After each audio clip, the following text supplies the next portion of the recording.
మీ బంగారం తాకట్టులో ఉందా? విడిపించుకోలేక ఇబ్బందులు పడుతున్నారా? అయితే మీ బంగారాన్ని వెంటనే విడిపించి కొంటాం. గణేష్ గోల్డ్. మీరు సంప్రదించాల్సిన ఫోన్ నంబర్లు 9160-266-916, 8712619507.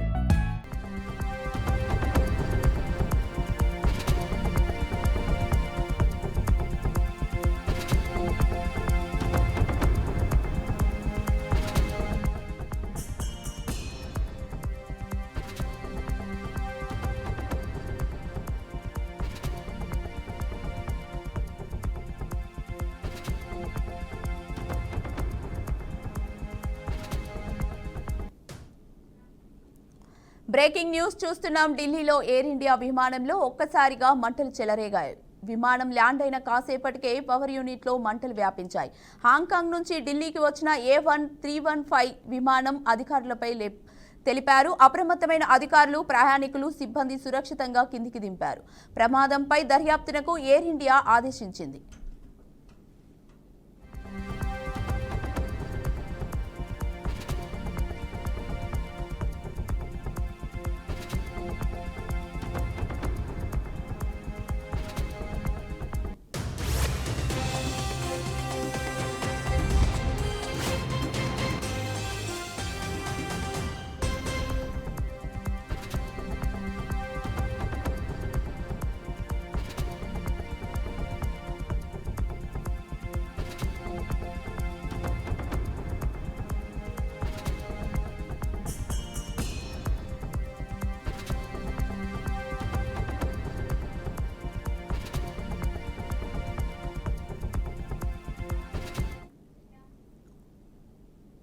ఉపరితల ఆవర్తనాల ప్రభావంతో తెలంగాణలో 3 రోజుల పాటు భారీ నుంచి అతి భారీ వర్షాలు కురుస్తాయని హైదరాబాద్ వాతావరణ కేంద్రం ప్రకటించింది. రాష్ట్రంలో పలు జిల్లాలకు రెడ్ అలర్ట్ జారీ చేసినట్లు వాతావరణ శాఖ సంచాలకురాలు డైరెక్టర్ నాగరత్న తెలిపారు. కొమరంభీం, ఆసిఫాబాద్, మంచిర్యాల, నిర్మల్, పెద్దపల్లి జిల్లాల్లో అతి భారీ వర్షాలు కురిసే అవకాశం ఉందన్నారు. ఆయా జిల్లాలకు రెడ్ అలర్ట్ జారీ చేసినట్లు తెలిపారు. ఆదిలాబాద్, నిజామాబాద్, జగిత్యాల, జయశంకర్ భూపాల్పల్లి, ములుగు, భద్రాద్రి కొత్తగూడెం జిల్లాల్లో భారీ వర్షాలు కురుస్తాయన్నారు. వీటికి ఆరెంజ్ హెచ్చరికలు జారీ చేసినట్లు చెప్పారు. కాగా ఇప్పటికే హైదరాబాద్లోని పలు ప్రాంతాల్లో భారీ వర్షం పడుతోంది. జూబ్లీహిల్స్, బంజారాహిల్స్లో వర్షం పడుతోంది.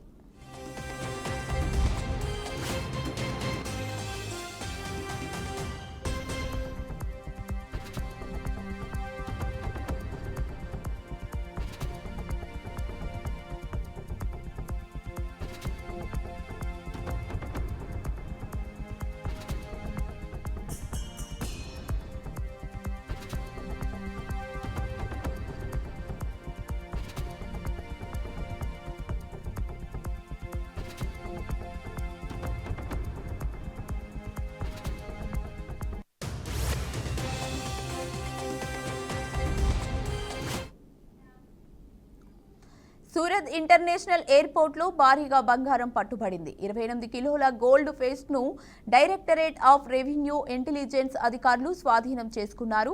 ఇటీవలి కాలంలో అతిపెద్ద సీజ్లతో ఒకటైన ఈ బంగారం విలువ పెద్ద మొత్తంలోనే ఉంటుందని అంచనా వేస్తున్నారు. ఈ బంగారం దుబాయ్ నుంచి తెచ్చినట్లు సమాచారం.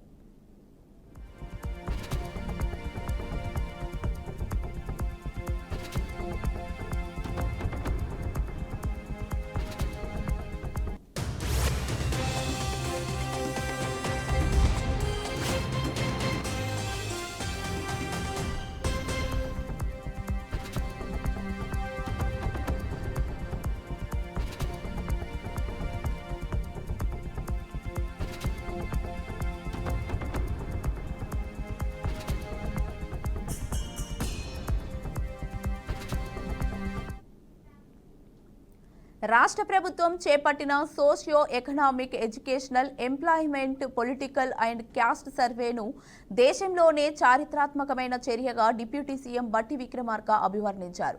తెలంగాణలో నిర్వహించిన ఈ సర్వేను ఉదాహరణగా చూపిస్తూ రాహుల్ గాంధీ ఒత్తిడి వల్ల కేంద్ర ప్రభుత్వం కూడా దేశంలో జనాభా లెక్కలతో పాటు కులగణనకు ముందుకు వచ్చిందన్నారు. బీసీలకు 42% రిజర్వేషన్లు కల్పించేందుకు రూపొందించిన బీసీ బిల్లు రాష్ట్రంలోని విపక్ష పార్టీల ఆమోదంతో అసెంబ్లీలో ఆమోదం పొందిందని అన్నారు. స్థానిక సంస్థల ఎన్నికలు దృష్టిలో పెట్టుకొని 42% రిజర్వేషన్ ఇవ్వటం కోసం శాసనసభలో మేము తీర్మానం చేసినటువంటి బిల్లుకి సంబంధించి ఈరోజు మినిస్ట్రీ ఆఫ్ హోంలో రాష్ట్రపతి గారికి పంపించినటువంటి ఈ బిల్లుకి సంబంధించి కొన్ని రోజులుగా ఆడ చర్చలో ఉంది. త్వరితగతిన దీనికి సంబంధించినటువంటి ఈ 42% రిజర్వేషన్ సంబంధించి ప్రస్తుతం లోక్సభ సమావేశాలు జరుగుతున్నాయి కాబట్టి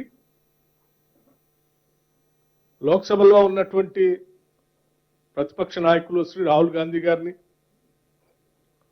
రాజ్యసభలో ఉన్నటువంటి ప్రతిపక్ష నాయకులు శ్రీ మల్లికార్జున్ ఖర్గే గారిని, వారిరువురిని కూడా కలిసి వారిరువుల చేత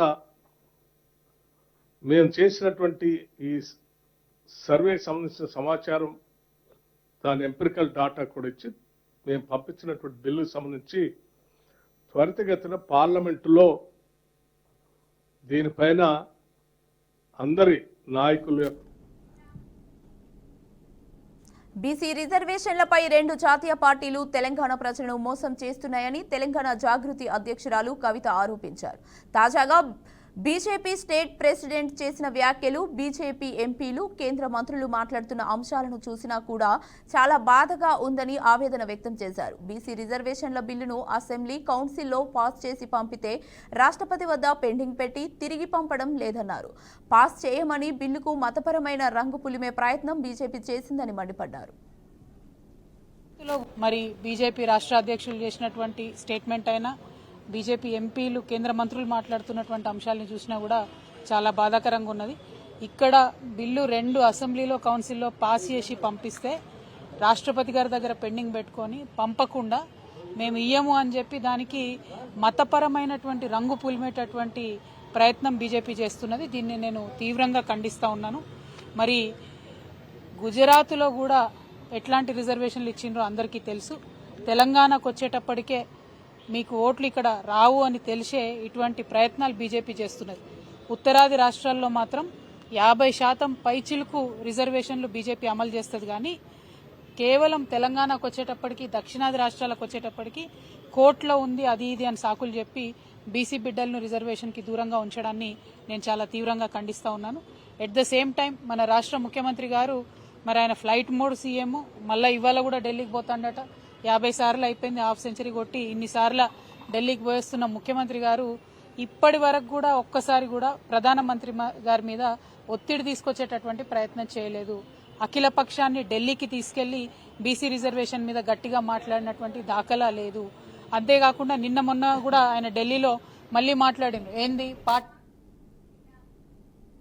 నెల్లూరు జిల్లాలో కుబేర సినిమా తరహాలో మోసం బయటపడింది. కొందరు కేటుగాళ్లు పేద గిరిజనుల నిరక్షరాస్యతను అడ్డం పెట్టుకుని డబ్బులు దోచుకున్నారు.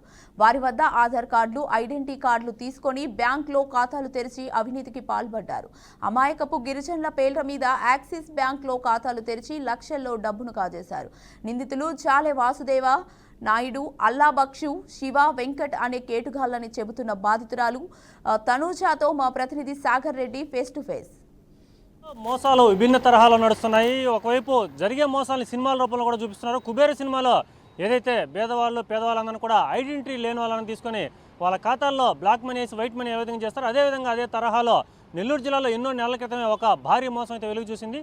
ఒక గిరిజనులు కావచ్చు, లేదంటే నిరక్షరాస్యులు కావచ్చు, లేదంటే వాళ్ళు తెలియకుండానే ఏదైనా లబ్ధి చేకూరుస్తాం, లేదంటే సంక్షేమ పథకాలు వస్తాయి, లేదంటే నానా రకాల పేర్లు చెప్పి వాళ్ళతో ఒక డాక్యుమెంట్ తీసుకొని ఇవన్నీ కూడా యాక్సిస్ బ్యాంకుల్లో పెట్టి వాళ్ళ పేరుతో ఖాతాలు తెరిచి వాళ్ళ ఉద్యోగస్తులాగా చూపించి అలాగే భారీ ఎత్తున ఒక 6 నెలలలోపు ట్రాన్సాక్షన్ చేసి సుమారుగా 10 నుంచి 20 కోట్ల రూపాయల వరకు కుంభకోణం జరిగినట్టు ఇటీవల వెలుగు చూసింది. దీనికి సంబంధించి బాధితులు కూడా మనతో ఉన్నారు. అసలు ఏ విధంగా వాళ్ళు మోసపోయారు, ఏ మేర వాళ్ళు మోసపోయారని కూడా వాళ్ళ నుంచి తెలుసుకుందాం. చెప్పడమ్మా, మీ పేరేంటి, అసలు ఏ విధంగా ఈ మోసం బయటపడింది, మీరు ఎంత మోసపోయారు? నా పేరు మోక తనూజ అండి. మేము కాకినాడ నుంచి నెల్లూరుకి వచ్చి 7 సంవత్సరాలు అయింది. 7 సంవత్సరాలు కాకముందు మేము కోటేను ఒక అతను కలిసామండి. కోటేను అతను కలిసి మీరు అక్కడెక్కడ పని చేసుకోవడం ఎందుకు, నేను ఒక సార్ దగ్గర తీసుకెళ్తాను అన్నాడు. ఏ సార్ అని మేము అడిగితే వాజనర్ దగ్గర తీసుకెళ్ళి పని చేయించాడండి. పని చూపించగా ఏదోటి ఇవ్వాలన్నాడు. ఆధార్ కార్డు, బ్యాంక్ అకౌంట్ ఇచ్చానండి. నేను బ్యాంక్ అకౌంట్ ఇస్తే సార్ దేనికి అని అడిగితే పనిలోకి వెళ్ళమ్మా, దేనికి కాదు అని అన్నారు. అన్న తర్వాత అవి తీసుకొని మమ్మల్ని పనిలో పెట్టారండి. మా ఆయనేమో సెక్యూరిటీ కింద పెట్టారు, నన్నేమో స్కూల్ ఆయే కింద పెట్టారండి. పెట్టిన తర్వాత మాకు డబ్బులు కావాలి సార్ అని అడిగాను. డబ్బులు కావాలంటే లోన్ పెడతానులేమ్మా అని అన్నారు. లోన్ వద్దు సార్, నాకు లోన్ కట్టలేను అని అన్నాను. తక్కువేలేమో పర్లేదు కట్టుకోవచ్చు అన్నారు. 2 లక్షలు ఇచ్చారండి. 2 లక్షలు ఇచ్చిన తర్వాత అతను మాకు బ్యాంకులో ఇవ్వలేదు, బ్యాంకు ద్వారా ఇవ్వలేదని మాకు అతని చేతుల మీద ఇచ్చాడు. ఆ వాసుదేవనాయుడు అన్న అతని చేతుల మీద ఇచ్చాడు, ఆఫీసులోనే ఇచ్చాడండి. ఆఫీసులోను 2 లక్షలు ఇచ్చారు. 2 లక్షలు కట్టేశానండి. తర్వాత వెనకాల మళ్ళీ 3 లక్షలు ఇచ్చారు. 5 లక్షలు కట్టేసిన తర్వాత మాకు ఫోన్లు వచ్చాయండి. ఆ 4-5 నెలలకి ఫోన్లు చేసి మేము అలాగే చెన్నై నుంచి మాట్లాడుతున్నాం అన్నారు. సార్ దేనికి చేస్తున్నారు మీరు ఫోన్ నేను అడిగితే మీ పేరు మీద 75 లక్షలు ఉందన్నారు. 75 లక్షల తర్వాత మళ్ళీ జగన్ ఎప్పుడు చెప్పారమ్మా మీ పేరు మీద 75 లక్షలు ఉందని? 4-5 నెలల తర్వాత చెప్పారండి 75 లక్షలు ఉందని. చెన్నై నుంచి ఫోన్ చేసిన తర్వాత 2 నెలల తర్వాత మళ్ళీ జగ్గంపేట నుంచి ఫోన్ చేశారండి. జగ్గంపేట నుంచి ఫోన్ చేస్తే 35 లక్షలు ఉందన్నారు. ఆ జగ్గంపేట నుంచి చేసిన 1 నెలకే మళ్ళీ రాజమండ్రి నుంచి ఫోన్ చేశారు, 45 లక్షలు అన్నారు. మళ్ళీ ఆ 1 నెలకే మళ్ళీ వైజాగ్ నుంచి ఫోన్ చేశారు. మీ పేరు మీద ఇటు జగ్గంపేట లేదంటే ఇటు వివిధ ప్రాంతాలని చెప్తున్నారు. ముఖ్యంగా ఏ ప్రాంతాల నుంచి ఫోన్ చేశారు కరెక్ట్గా అయితే చెన్నై నుంచి వైజాగ్ నుంచి బాగా ఫోన్లు వచ్చాయండి నాకు. ఫోన్లు వచ్చిన తర్వాత నేను ఇంకా ఆర్టీసీ కాడికి వెళ్ళి యాక్సిస్ బ్యాంక్ కాడికి వెళ్ళి చెక్ చేస్తే 75 లక్షలు ఉందన్నారు. మొత్తం అమౌంట్ 75 లక్షల పైనే ఉందన్నారండి. నాకైతే 75 లక్షల పైనే ఉందంటే నేను కట్టలేనండి, నేను తీసుకోలేనప్పుడు నేను కట్టను, నేను చేయను నేను అన్నాను. అన్న తర్వాత వాళ్ళు ఊరుకోలేదండి. ఊరుకోక ఇంకా వేధించి ఇలాగే నన్ను చెప్పుకొని తినేశారు. ఇంకా నీ సావు నువ్వే చావు, నేనైతే పడలేని చెప్పి మా ఆయన కూడా నన్ను వదిలేసి వెళ్ళిపోయాడు. 2 సంవత్సరాలు అయిందండి. ఇంకా అప్పటి నుంచి ఇప్పుడు దాకా నేను ఒక్కదాన్నే బతుకుతున్నాను. మా అమ్మగారే చూసుకుంటున్నారు.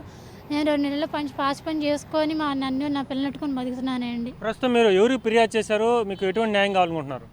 నాకు న్యాయం అంటే జరిగితే నేను తీసుకెళ్ళినప్పుడు నేను భయపడిన పని లేదండి. నాకు న్యాయం జరగాల్సిందే. ఎందుకంటే నేను అతను రావాలి, అతను వచ్చి నాకు న్యాయం చేయాలి. ఆ వాజేనాడు అతను పట్టుకోవాలి, నాకు న్యాయం జరిపించాలండి.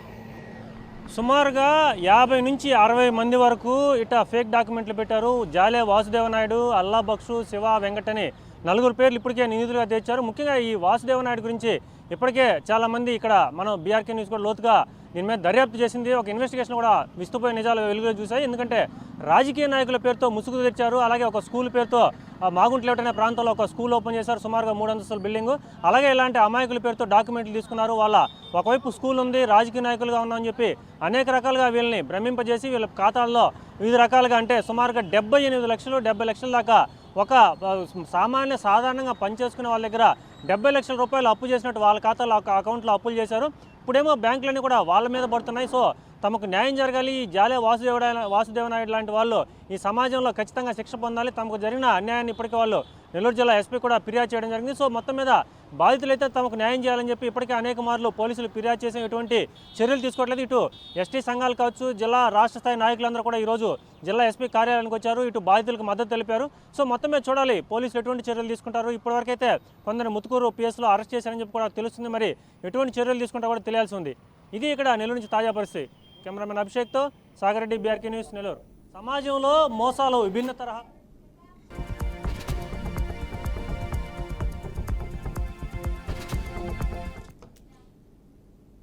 కరీంగంజ్లోని లక్ష్మీ కన్వెన్షన్ హాల్ వద్ద ఆర్యవైశ్యులు మంగళవారం ఉదయం ఆందోళన చేపట్టారు. తెలంగాణ రాష్ట్రం ఏర్పడినప్పటి నుంచి మహాసభ అధ్యక్షుడిగా కొనసాగుతున్న అమరవాది లక్ష్మీనారాయణ గత 11 ఏళ్లుగా ఏకపక్షంగా పదవిని కొనసాగిస్తూ కోర్టు ఆదేశాలున్న ఎన్నికలు నిర్వహించకుండా అధికారాన్ని తన చేతిలో కేంద్రీకరించుకున్నాడని సంఘ సభ్యులు ఆరోపించారు. తాజాగా కొంతమంది అనుకూల వ్యక్తులతో కలిసి సమావేశం నిర్వహిస్తున్న విషయం తెలుసుకున్న వైశ్యులు హాల్ వద్ద భారీగా గుమిగూడి అమరవాదిని హఠావో, మహాసభను బచావో అంటూ నినాదాలు చేస్తూ ఆందోళన చేశారు. సమావేశానికి మీడియా ప్రాతినిధ్యాన్ని కూడా అనుమతించకుండా బౌన్సర్లను ఏర్పాటు చేసి ఎవరిని లోపలికి అనుమతించకుండా చేసిన చర్యలపై వారు తీవ్ర అభ్యంతరం వ్యక్తం చేశారు. లక్ష్మీనారాయణ తన ఇష్టారీతిగా సంఘాన్ని వాడుకుంటున్నాడని, ఇప్పటికైనా సమగ్ర ఎన్నికలు నిర్వహించి ప్రజాస్వామ్యపరమైన నాయకత్వాన్ని నెలకొల్పాలని డిమాండ్ చేశారు.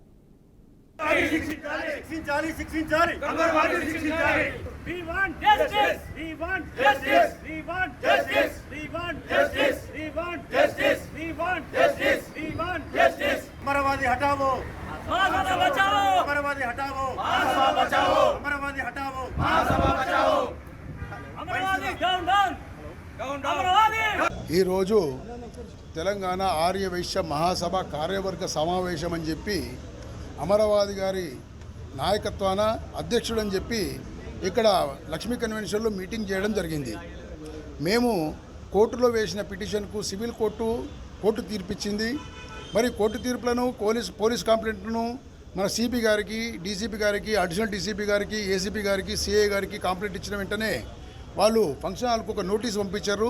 ఇది చట్టవిరుద్ధము, మీరు మహాసభ మీటింగ్ పెట్టొద్దు, మరి ఇరు వర్గాలు గొడవైతుందని చెప్పి వాళ్ళు నోటీస్ కూడా ఇవ్వడం జరిగింది. ఆ నోటీస్ ఇచ్చిన వెంటనే ఇది వైశ్యుల మీటింగ్ కాదు, మా బంధువుల మీటింగు, మేము విందు కార్యక్రమం చేసుకుంటున్నాము, మాకు బ్యానర్ లేదని ఒక ఉద్దేశపూర్వకంగా దాన్ని మార్చి మీటింగ్ పెట్టడం జరుగుతుంది. అయినా లోపల మీటింగ్లో మరి ఆయన అధ్యక్షుడు అయినప్పుడు మరి మేము ఆ కార్యవర్గంలో ముందు భాగంలో ఉన్నాం కదా. మేము శ్యామ్ గారు కానీ, మరి రామకృష్ణ గారు కానీ, నేను కానీ, కల్వశ్వేత గారు కానీ, కాశీరణ గారు కానీ వీళ్ళంతా కార్యవర్గం ఉన్నావు. మరి భయం ఎందుకు నీ కార్యవర్గంలో పిల్లనికి? ఈరోజు నెల్లూరు జిల్లా ఉలవపాడు మండలం రామకృష్ణాపురం ఉప్పరపాలెంలో సుపరిపాలన తొలి అడుగు కార్యక్రమం నిర్వహించారు. ఈ కార్యక్రమంలో కందుకూరు ఎమ్మెల్యే నాగేశ్వరరావు పాల్గొన్నారు. గ్రామంలోని సీతారాముల దేవాలయంలో ప్రత్యేక పూజలు నిర్వహించారు. అర్హులైన ప్రతి ఒక్కరికి ప్రభుత్వం అనుసరిస్తున్న లక్ష్యాల ప్రకారం న్యాయం చేస్తామని ఎమ్మెల్యే స్పష్టం చేశారు. ఇండో సోలార్ కంపెనీ నిర్మాణంలో రామకృష్ణాపురం గ్రామాన్ని గుర్తించారని చెప్పారు. గ్రామంలో 18 ఏళ్లు నిండిన ప్రతి ఒక్కరికి R&I ప్యాకేజీ వర్తిస్తుంది అన్నారు. అలాగే ప్రతి కుటుంబానికి జాతీయ రహదారి పక్కన 5 సెంట్ల ఇల్లు స్థలం కేటాయిస్తామని ఎమ్మెల్యే హామీ ఇచ్చారు. బుల్డోజ్ చేసి దౌర్జన్యం చేసే ప్రభుత్వం ఈ ఉమ్మడి ప్రభుత్వం కాదు. చంద్రబాబు నాయుడు గారు నాయకత్వంలో పేద ప్రజలకు న్యాయం జరుగుద్దని చెప్పి ఈ సందర్భంగా మీ అందరికీ తెలియజేసుకుంటూ, మీరందరూ కూడా అనేక అపోహలు ఉన్నాయి నాకు తెలుసు.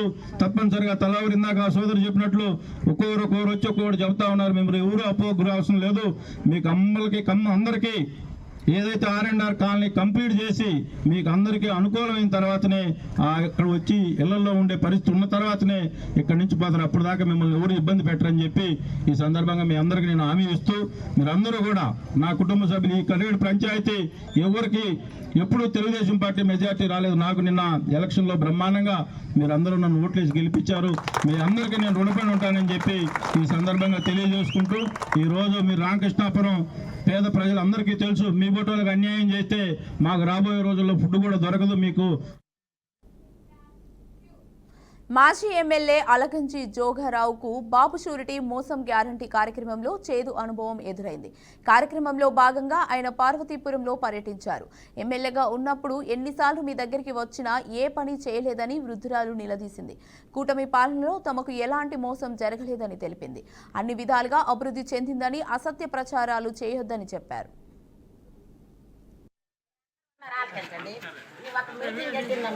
అప్పుడు అయిపోయింది. ఇప్పుడు ముందు క్యాన్సిల్ అయిపోయింది.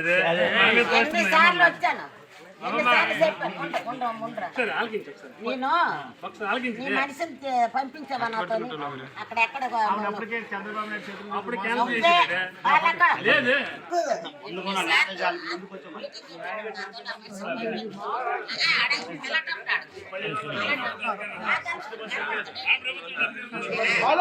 నాలుగన్నా నీకు 2 ఇవ్వలేదు అంటే ఇంక మనం ఉచితంగా స్థలం ఇస్తామని ఇచ్చారా? అప్పుడు ఇప్పుడు రేటు ఇవ్వలేదు. మా ఉన్నప్పుడు ఇచ్చామనండి. ఇప్పుడు ఎవరు ఇచ్చారా అంటున్నాను. మీకు పొలం ఉందేటి, మీకు పొలం లేదు కదా.